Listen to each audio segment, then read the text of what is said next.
Who was Lelia Francis? Lelia Francis was the first African-American realtor in the state of Ohio and the second African-American realtor in the nation. She played an essential role in the formation of the first Black-owned and operated bank in Dayton, Ohio. Lelia was born in a small town in the Appalachian Mountains called Salt Lick, Kentucky. Her parents were self-employed and landowners. Lelia lived by her parents' principles: work for yourself and own property. While earning her teaching degree from Kentucky State University, she met her husband, Charles Francis. They had 2 children, Charles Jr. and Nancy. After spending several years as a rural schoolhouse teacher, Lelia and her family moved to Dayton in 1943 for Charles's new job at the Wright-Patterson Air Force Base in Fairborn, Ohio. The Francis family was one of many Black families who migrated north during the Great Migration in search of quality jobs and freedom from the domestic terrorism of the South. Although there were good-paying jobs for many African Americans, there were limited options for quality housing. Most lived in older homes in the center of the city that were overcrowded, inadequate, and sometimes hazardous. In the suburbs, however, federally funded developments were in full gear. They just weren't available to Blacks and other people of color. These homes and the loans that built or bought them were exclusively for white Americans.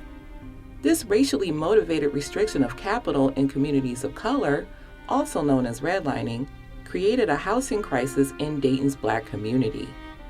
Amidst this backdrop, in 1944, she and her husband started their own company, Francis Realty. According to Lelia's autobiography, at its height in 1960, the company employed over 150 salespeople, secured a government inspection contract, and had satellite offices in Middletown, Springfield, Columbus, and Cincinnati. Because of the lack of home loans available to Blacks, Mrs. Francis would drive her clients across state lines to cities such as Louisville, Kentucky, or Memphis, Tennessee, to secure home loans from Black-owned banks. Yet the housing shortage continued into the 1960s. Feeling the need to find her clients quality housing, Lelia Francis saw an opportunity to integrate the Dayton View neighborhood. She believed that her clients needed good homes just like anyone else, and it was her job to find them, regardless of the racial status quo.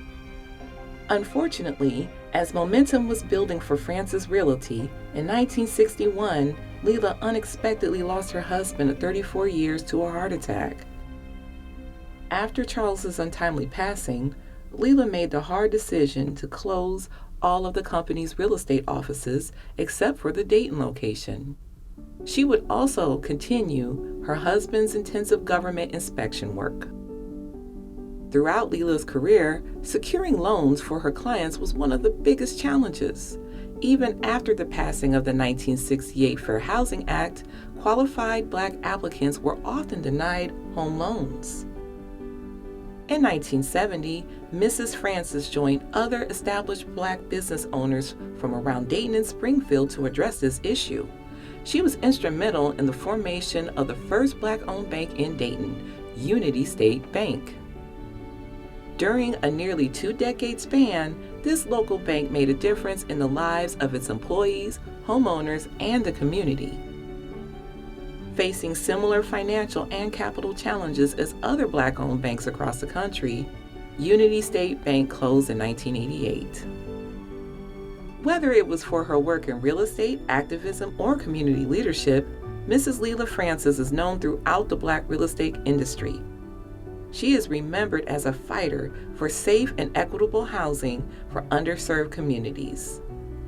She died in 1999, but her impact in real estate is still felt in the Dayton community today.